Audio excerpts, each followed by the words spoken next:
नाज़रीन आदाब, न्यूज़ 18 उर्दू में आपका इस्तकबाल है। मैं हूं मोहम्मद विसाल आजम और आप देख रहे हैं खबर खास। खबर खास में आज बात मदरसा निज़ाम तालीम की। गुज़श्ता साल खास तौर पर हिंदुस्तान के लिए बहुत बेहतर नहीं रहा। मुल्क में कई ऐसे मामले रहे जिसने सियासत को गरमाए रखा। लोग सड़कों पर निकले और एहतजाज का एक लंबा दौर चला। इसके बाद कोरोना ने पूरी दुनिया को मुतासर किया। हिंदुस्तान में भी हर शोबा इससे मुतासर रहा। नोटबंदी की वजह से पहले से ही सुस्त रफ्तार मईशत पर और ब्रेक लग गया। तालीमी इदारे भी बंद रहे, इनमें मदरसे भी शामिल हैं। नौकरी का ज़िया या आमदनी के कम होने के दरमियान अब मसला आ गया है मदरसों को मिलने वाले सरकारी इमदाद का। असम हुकूमत के हालिया फैसले के बाद कई और रियासतें भी इस राह पर चलने को तैयार दिख रही हैं। सवाल यह भी है कि क्या मदरसों को मिलने वाली सरकारी ग्रांट जरूरी है या नहीं।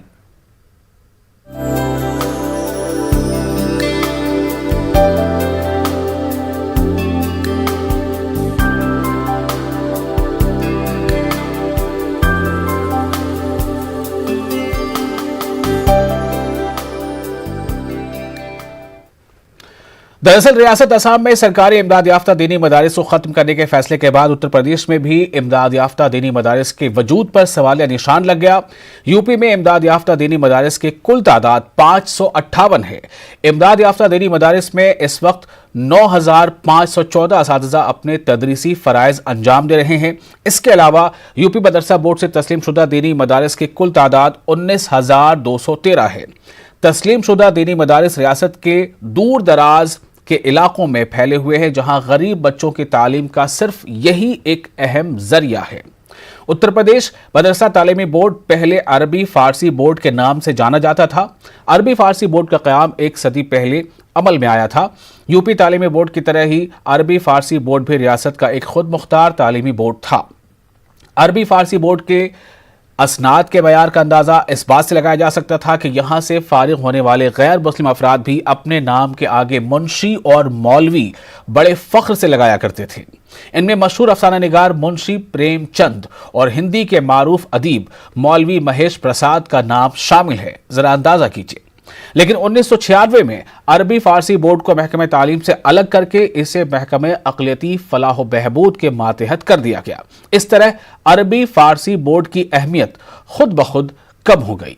दिसंबर 2008 में रियासती हुकूमत ने अरबी फारसी बोर्ड का नाम बदलकर यूपी मदरसा तालीमी बोर्ड कर दिया और इसका सदर मकाम इलाहाबाद से लखनऊ मुंतकिल कर दिया गया। गुज़श्ता दिनों असम में इमदाद याफ्ता दीनी मदारिस को जिस तरह से ख़त्म किया गया, इसके बाद उत्तर प्रदेश के दीनी मदारिस के वजूद को लेकर लोगों में शक व शुबहात में इजाफा हो रहा है।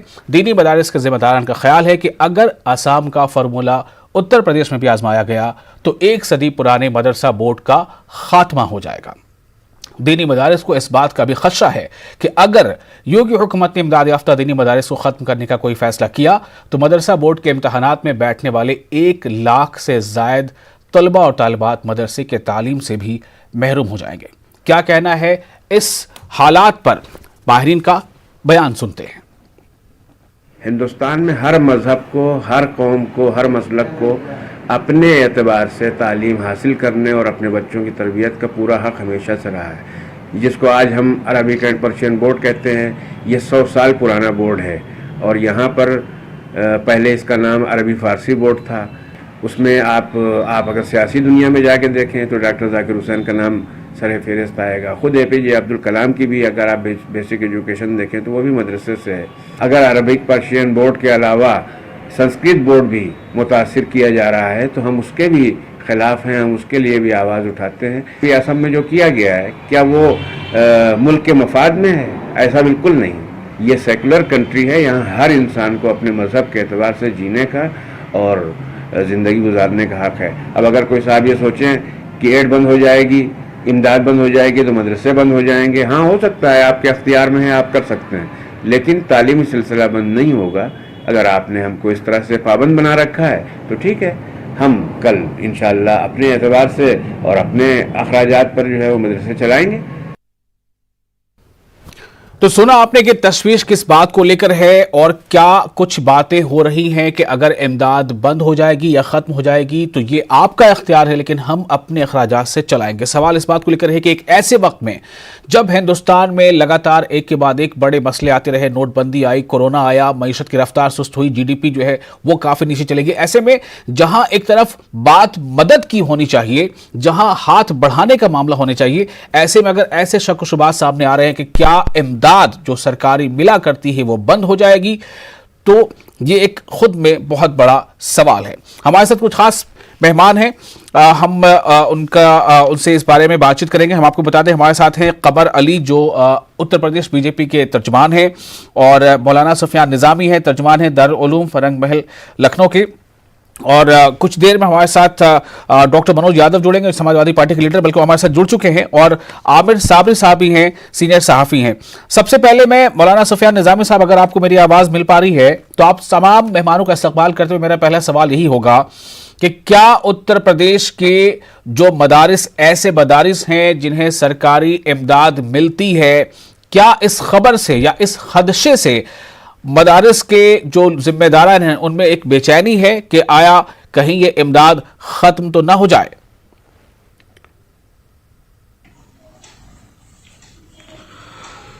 देखिए, सबसे पहले तो आपका बहुत बहुत शुक्रिया कि आपने अपने चैनल के जरिए से मुझे अपनी बात रखने का मौका दिया है। देखिए, आपको इस बात का इल्म है कि हिंदुस्तान के अंदर दो तरीके के मदारिस फॉर्म में हैं और दो तरीके के मदरसे चलते हैं। एक मदरसे तो वो होते हैं जो एड की बुनियाद पर चलते हैं, सरकार की मदद और ताउन की बुनियाद पर चलते हैं, और एक मदरसे वो हैं कि जो अवामी चंदे की बुनियाद पर चलते हैं। तो जो बुनियादी मकसद हमारे बुजुर्गों का रहा है मदारिस की निज़ाम और मदारिस के फॉर्म करने का, वो ये था कि वहां पर इस्लामिक फंडामेंटल्स की और इस्लामिक तालीमात, जो बुनियादी तालीमात हैं इस्लाम की, वो वहां पर दी जाएं, और जो बच्चा, जो तालिब इल्म, जो मुसलमान वहां पर दाखिला ले, उसको अल्लाह के रसूल सल्लल्लाहु अलैहि वसल्लम की तालीम देकर उसको सच्चा और पक्का मुसलमान बनाने की कोशिश की जाए। जी, यही वजह है कि हिंदुस्तान के अंदर जो बड़े मदारिस हैं, चाहे वो दारुल देवबंद हो, दारुल नदवतुल उलमा हो, या आजमगढ़ में जो मदरसा है, या पूरे हिंदुस्तान में जहां जहां भी बड़े मदरसे मज़ाहिरुल उलूम हो, उनका जो बुनियादी मकसद है, उन बुनियादी मकासद पर वो अभी तक के इसी नहज पर काम करते चले आ रहे हैं, और अल्लाह के फजल व करम से किसी तरीके की कोई दिक्कत और दुश्वारी का सामना अभी तक नहीं करना पड़ा जी।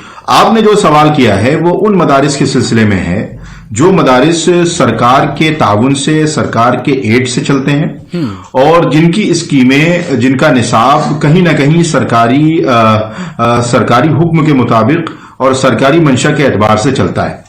इन मदारिस के सिलसिले में हमारे बुजुर्गों ने बहुत पहले ये बात कह रखी है कि ये मदारिस जो सरकार के एड से चलते हैं उनको कतई तौर पर सरकार की एड नहीं लेना चाहिए, इसलिए कि जब सरकारी एड उन मदारिस में ली जाएगी तो कहीं ना कहीं सरकार की जो पाबंदियां हैं, सरकार की जो नीतियां हैं, या सरकार की जो भी पॉलिसीज आती हैं, उसको लामुहाला आपको उसका इम्प्लीमेंट अपने मदारिस में करना जरूरी पड़ेगा। अब सवाल यह है कि जो मदरसे ऑलरेडी अवामी चंदे पर चल रहे हैं, जिन मदरसों का बुनियादी मकसद तो यह था कि वो काल रसूल और काल अल्लाह और काल रसूल की बात करें, वो अल्लाह के फजल व करम से अपने मकसद में भी कामयाब है, और चूंकि फाइनेंशियली तौर पर उनको सरकार से कोई लेना देना नहीं है, इसलिए मुझे नहीं लगता है कि उन मदारिस पर बहुत ज्यादा इसका असर पड़ेगा। लेकिन दूसरी बात यह है कि जो सरकारी इस पर ऐसे मदारिस जो आपने जिन चंद बड़े मदारिस का नाम लिया, ऐसे मदारिस के लोग तो खुलकर इस पर ये नहीं कहते कि इस पर कोई असर पड़ेगा, लेकिन जो छोटे मदारिस हैं, दूर दराज के मदारिस हैं, उनके जिम्मेदारान का ये कहना है कि अगर ये हमारी चुनी हुई सरकार है, एक डेमोक्रेसी है, यहां पर अगर हमें सरकारी मदद मिलती है तो ये इसका वेलकम हम करते हैं। बड़े मदारिस को भले इससे फर्क ना पड़े, उनका नाम इतना बड़ा है कि उनके चंदे की रकम जो है फोन पर भी मिल जाया करती है कई बार, लेकिन छोटे मदारिस के सामने एक सवाल खड़ा होता है सस्टेन करने का। नहीं, जी बिल्कुल आपने मुनासिब बात कही है। देखिए, इसमें दो चीजें हमें देखनी पड़ेंगी। एक चीज तो यह है कि जो उत्तर प्रदेश में जब हमारे वजीर आला जनाब योगी आदित्यनाथ साहब की जब हुकूमत आई है और जब वो वजीर आला बने हैं तो इस यूपी के अंदर खासतौर पर उत्तर प्रदेश की अगर हम बात करें तो एक ऑनलाइन मदरसों की तमाम तालीमी जो निसाब है या तमाम जो मालूमात हैं उसको अपलोड करने की, उसको ऑडिट करने की बात कही गई और वो अक्सर व बेशतर मदारिस ने कराई। इसमें एक मदरसे तो वो थे कि जो वाकई सरकार की एड भी रहते थे और जमीन पर कहीं ना कहीं वो उस तालीम को उतारने की भी कोशिश करते थे। लेकिन ये भी देखने में आया कि कुछ मदरसे ऐसे भी थे जिनका कोई वजूद नहीं था, वो सिर्फ कागज पे थे, डॉक्यूमेंट्स पे थे। लेकिन ये कुछ की सजा तमाम मदरसों को दे दी जाए, ये मुनासिब है क्या? अगर कुछ खराब लोग होते हैं माशरे में, समाज में, तो उन कुछ खराब लोगों की वजह कर पूरे माशरे को सजा दी जाए क्या? नहीं, ये बात बिल्कुल कतई तौर पर अगर इस पॉलिसी के तहत ये काम किया जा रहा है तो मैं जो बात आपसे अर्ज कर रहा था, बात बीच में रह गई थी मेरी। देखिए, इसमें जो सरकार की जो मंशा थी, जो कमर अली साहब यहां पर तशरीफ फरमा है, वजीर आजम साहब ने 2014 में एक नारा दिया था। मैंने इससे पहले भी आपके सामने और आपके चैनल पर इस बात को जिक्र किया है कि एक हाथ में कुरान होगा और एक हाथ में लैपटॉप होगा और एक मदरसा मॉडर्नाइजेशन स्कीम को पूरे हिंदुस्तान में यह कहकर पेश किया गया था कि इससे अल्पसंख्यकों के, माइनॉरिटीज के और खास तौर पर मुसलमानों के तालीमी स्टेटस में बहुत ज्यादा सुधार आएगा। जी बिल्कुल। सुफियान निजामी साहब, मेरा सिर्फ एक सवाल यहां पर छोटा सा ये होगा आपके सामने, अभी हम लोग काफी देर तक गुफ्तगू करेंगे, बाकी मेहमानों के पास भी जाएंगे। मुझे सिर्फ एक सवाल का जवाब फिलहाल आप ये दे दीजिए कि आसाम हुकूमत ने जो किया, क्या आप उससे खुश हैं? आपको लगता है कि आसाम में मदरसों के को लेकर जो फैसला लिया गया वो सही है?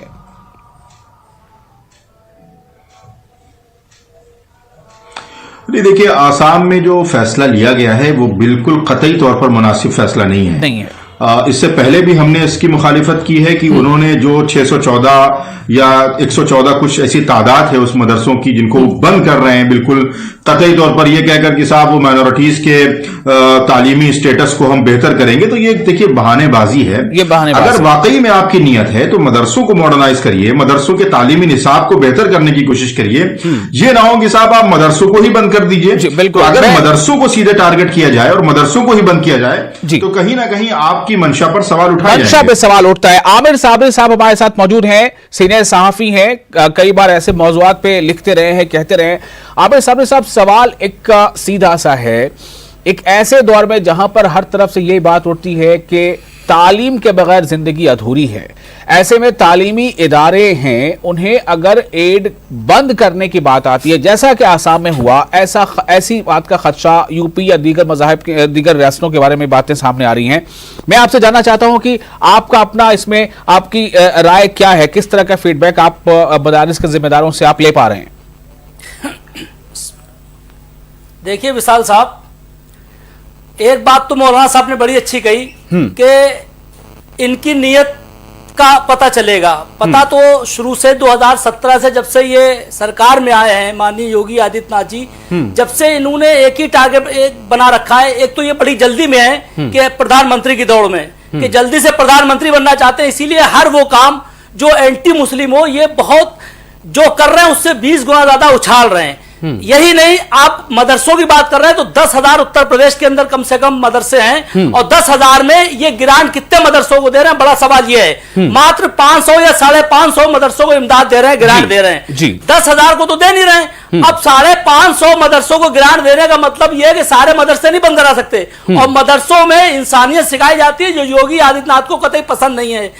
और सवाल अगर ग्रांट बंद करने का है और सरकार को बजट बढ़ाने का है तो मैं समझता हूं हजारों की तादाद में प्राइमरी स्कूल उत्तर प्रदेश के अंदर हैं जहां विशाल साहब पढ़ाई नहीं होती है, सिर्फ कागजों पर स्कूल हैं और लोग चल रहे हैं और ग्रांट ले रहे हैं और लाखों की तादाद में इसमें सैलरी, करोड़ों की तादाद में लोग सैलरी ले रहे हैं। बड़ा सवाल विशाल साहब ये है, सवाल मदरसे बंद ग्रांट देने ना देने का नहीं है, बड़ा सवाल इनकी नीयत का है कि इनकी नीयत साफ नहीं है। इन्होंने शुरू से लेकर के हिंदू मुस्लिम पर राजनीति करी और इस हद तक ये जा रहे हैं कि तेज दौड़ रहे हैं। अभी आपको मैं कल की घटना बता दूं कि जिसके ये राष्ट्रीय अध्यक्ष है माननीय योगी आदित्यनाथ जी, युवा वाहिनी के, उसके लोगों ने ताजमहल के ऊपर झंडा फहरा दिया और इससे पूर्व भी कई हरकतें कर चुके हैं। तो कुल मिलाकर के ये प्रधानमंत्री की दौड़ में आगे आना चाहते हैं और इसीलिए बहरहाल मैं इसमें आपका बिल्कुल एक मुख्तलिफ नजरिया है और मुझे लगता है कि जो ये बात कह पा रहे हैं, मैं कमर साहब से इस पर रिएक्शन लूंगा। कमर अली साहब, क्या ये बात सही है? मदारिस की तादाद जिनको सरकारी मदद मिल पा रही है बहुत कम है, 558 उनका नंबर आता है, जबकि मदारिस तकरीबन 10,000 के आसपास हैं। मदरसों को मॉडर्न बनाने की सिर्फ बातें होती रही, ना टीचर्स आ पाए वैसे, ना वैसी किताबें आ पाई, ना सिलेबस मुहैया हो पाया, और अब इम्तिहान का वक्त भी गुजरता चला जाता है। कई बार ऐसे मामले आते हैं। तो क्या मंशा या नियत पर जो सवाल उठा रहे हैं, अभी आमिर साहब ने कहा, क्या जवाब है आपका इस पर? देखिए, हमारी सरकार बेहतर काम कर रही है और सुधार की हर समय जरूरत होती है। माननीय प्रधानमंत्री जी ने कहा बिल्कुल एक हाथ में कुरान शरीफ हो, बिल्कुल कहा, एक हाथ में कंप्यूटर हो, उसी पे काम कर रहे हैं। हम जब सबसे पहले बजट लाए हैं, सबसे पहले बजट में हमने जो आपको किया है मदरसों के लिए, योगी सरकार जी ये जो हमारे मनता परा मदरसे हैं जी जी, इनके दोनों के लिए 400 का प्रावधान किया था। दोनों के लिए मैं आपको बता दूं, दोनों के लिए प्रावधान में जो किया है 400 जी किया। और उसके बाद आपको याद दिलाया चलो, समाजवादी सरकार जो था, मदरसों शिक्षकों की जो था, क्या कहते हैं, आपकी जो तालीम देते हैं, तालीम उनका बकाया शिक्षक कहते हैं, जिसे हमारे उस्ताद कहा जाता है। माजरत के साथ आपकी आवाज हमें सही से नहीं मिल पा रही है कमर साहब, हम कोशिश करेंगे कि आवाज आपकी बेहतर हो जाए, कुछ टेक्निकल फॉल्ट नजर आ रही है। बहरहाल हमारे साथ डॉक्टर मनोज यादव भी हैं। मनोज यादव साहब, समाजवादी पार्टी से आप हैं, गुज़िश्ता में आपकी हुकूमतें रही हैं, क्या इसी तरह की आपकी हुकूमतों में हुआ करता था? क्या मंशा हुकूमत की ये हुआ करती थी कि मदरसों को बंद कर दिया जाए, जैसा आमिर साबरी साहब कह रहे हैं? क्या आप नहीं मानते कि देही इलाकों में, जो दूर दराज के इलाके हैं, वहां पर मदरसा एक बहुत बड़ी जरूरत पूरी कर रहा है, लोगों को शिक्षित कर रहा है, जो गरीब बच्चे हैं, यतीम बच्चे हैं?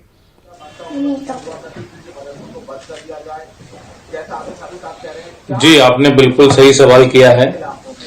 मैं सबसे पहले आपका धन्यवाद देना चाहूंगा कि आपने मदरसों पर डिबेट्स की। जी जी। नहीं तो आज का हालात बीजेपी ने ऐसे बना रखे हैं कि वो सिर्फ एक टारगेट दिखता है जो मुस्लिमों ही टारगेट दिखते हैं। चाहे कोरोना की बात हो, चाहे अभी साहब ने बताया था कि ताजमहल पे वो हिंदू वाहिनी के लोगों ने झंडा फहरा दिया। तो ये मदरसे जो हैं, ये जो बच्चे पढ़ते हैं, इनका कोई मजहब नहीं होता है जी। वो जो तालीम मिलती है भविष्य के लिए मिलती है, देश को आगे बढ़ाने के लिए मिलती है, और देश हमारा सभी धर्मों को, सभी जातियों को मिला के बनता है। और भारतीय जनता पार्टी शुरू से ही, जिस दिन से सत्ता में आई है, उस टाइम पे 2632 मदरसों की मान्यता इन्होंने खत्म की थी। सरकारी जो चीजें सहायता मिल रही है वो भी खत्म करना चाह रही है जी। पहले 1900 मदरसे थे, अब अभी उसमें से 16,000 कुछ 19,000 मदरसों में से 16,000 कुछ मदरसे बचे हुए हैं। आगे भी मदरसों की मान्यता सरकार खत्म कर रही है, इनको एड मिल रहा है वो खत्म कर रही है। तो इससे सरकार की मंशा जाहिर होती है।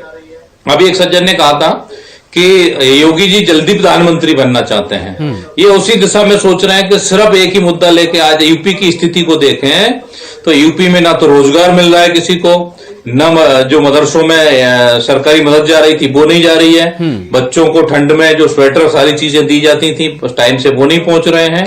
तो केवल सरकार जो राजनीति कर रही है या तो मंदिर की कर रही है हिंदू के नाम पे, और बाकी कुछ नहीं मिलता इनको, तो कहते हैं कि मुस्लिमों के ऊपर डाल दिया जाता है। तो मदरसों को हाईटेक करने की इन्होंने बात की कि सभी जगह कैमरा लगवाए जाएंगे, इनको जोड़ा जाएगा, तो सभी जगह किया जाए ना। एक पक्ष में आपके मन में भावना है कि मदरसों में पढ़ाई नहीं होती और कुछ होता है, ये सरकार हमेशा शक के घेरे में रहती है। तो वो तो शुरू से इनकी मंशा खराब रही है। तो और ये केवल इनको करना कुछ भी नहीं ना जनता के लिए। आप लॉकडाउन में देख लें, पूरे लॉकडाउन में जब कोरोना काल आया कुछ भी नहीं किया गया। अभी वैक्सीन का भी जो मसला आया था उसमें भी जल्दबाजी करके लागू कर दी गई, उसकी कॉस्टिंग बहुत कम आ रही है, सरकार उसको बहुत ज्यादा बता रही है, फ्री देनी चाहिए सरकार को। तो आज सरकार की मंशा शुरू से ठीक नहीं है, और ये खासकर जनता समझ रही है, और इनको आने वाले 22 में इनको जवाब देगी। ठीक है, तो मंशा पर ले लेकर सवाल उठ रहे हैं। कमर अली साहब को मेरी आवाज मिल पा रही है? कमर अली साहब को आवाज नहीं मिल पा रही है। मौलाना सुफियान निजामी साहब, मेरा सवाल आपसे ये होगा कि जैसे अभी बातचीत में ये आदाद शुमार सामने आए 20,000, कभी 19,000, कभी 16,000। मेरा ये कहना है कि आपने कुछ मदरसों के नाम गिनाए, चंद मदरसे हैं वैसे उतने बड़े पैमाने पर जो चल रहे हैं, 10, 20, 50, 100 भी मान लेते हैं, 200 भी मान लेते हैं, लेकिन जहां पर हजारों मदरसों की बात आ रही है, अगर ये इमदाद मिलना बंद ना हो बल्कि इमदाद के दायरे में और ज्यादा मदरसे आते चले जाएं और उस फिलॉसफी पर भी अमल हो जो वजीर आजम ने कहा कि एक हाथ में कुरान एक हाथ में कंप्यूटर, क्या यह मुमकिन नहीं है? क्या इसके लिए कोशिश नहीं करनी चाहिए?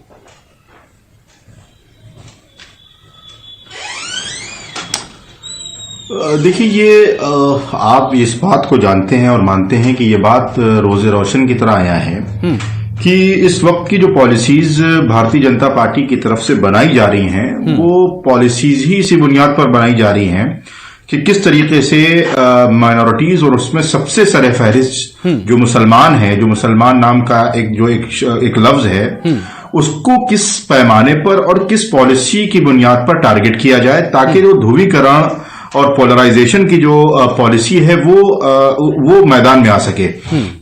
आपने देखा कि आप आसाम की अगर बात करें तो जाहिर है कि जो सेंट्रलाइजेशन है भारतीय जनता पार्टी का वो तो दिल्ली से गवर्न होता है।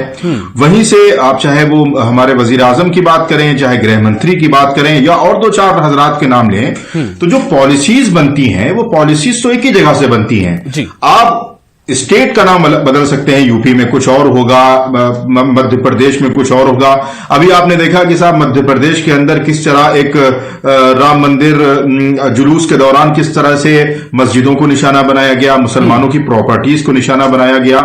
तो ये बिल्कुल वाज़ेह बात है कि बीजेपी के आला जो ओहदे पर लोग बैठे हैं, भले वो अपनी जबान से इस बात का इकरार ना करें कि आप पॉलिसीज मुसलमानों के खिलाफ बनाते हैं, लेकिन जो लोग मुसलमानों के खिलाफ बयानबाजी करते हैं या पॉलिसीज बनाते हैं, उनके खिलाफ भी भारतीय जनता पार्टी की जो आला कमान के जो आला ओहदे पर लोग बैठे हैं वो उस तरीके का कोई रिएक्शन नहीं देते हैं। कोई रिएक्शन। मैं जरा सा नाज़रीन को और आपको तमाम लोगों की जानकारी भी दे दूं, क्योंकि बात मध्य प्रदेश की निकली है कि रियासत मध्य प्रदेश में कुल रजिस्टर्ड मदारिस की तादाद 5,064 है और इनमें से 1,500 ऐसे मदारिस हैं जिन्हें सरकारी ग्रांट हासिल होती है। सुनने में अच्छा लग रहा है कि कुल जो रजिस्टर्ड तादाद है मदरसों की वो 5,064 है, जिनमें से 1,500 को यानी 1,500 मदरसों को ग्रांट हासिल होती है। लेकिन अब आगे सुनिए, आपने बात पॉलिसी की, लेकिन इन मदरसों को पिछले 4.5 वर्षों से ग्रांट नहीं मिली है। ये बात जो आप कह रहे हैं, मेरा सवाल इसी को लेकर है कि क्या ये मध्य प्रदेश या ये उत्तर प्रदेश या ये असम, जिस तरफ इशारा आप कर रहे हैं पॉलिसी को लेकर, बड़ा अच्छा आपने यहां पर एक इशारा दिया है। मुझे लगता है कि मनोज यादव जी से इसका जवाब लेना चाहिए। क्या मनोज यादव जी ये तमाम चीजों के पीछे पॉलिसी मैटर कर रही है और इसमें सीधे तौर पर सियासत है? अगर यह सियासत है और आप अपोजिशन में हैं तो आपके पास इसकी काट क्या है?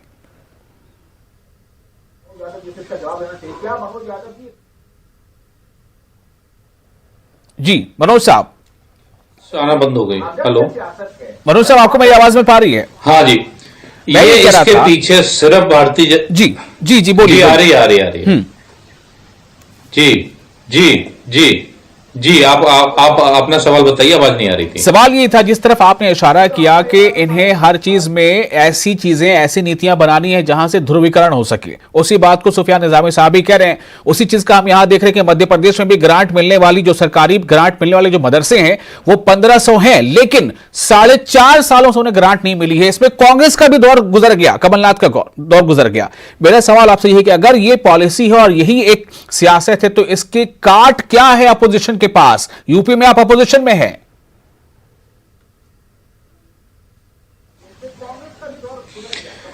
माननीय हमारे अखिलेश यादव जी जो पार्टी के राष्ट्रीय अध्यक्ष हैं, इन्होंने कभी भेदभाव नहीं किया।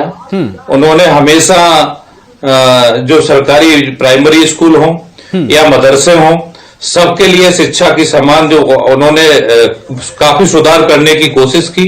दोनों में एक नया मॉडल भी स्थापित किया। अभी जब से भारतीय जनता पार्टी की सरकार आई है, आप शुरू से ही देखें कि सियासत के अलावा कुछ नहीं कर रही है। नहीं, मेरा सवाल है कि काट क्या है? आप जवाब कैसे देंगे? आप क्या ग्राम तैयार करेंगे? बहुत कम समय मेरे पास है। जी प्लीज। कि यूपी की जनता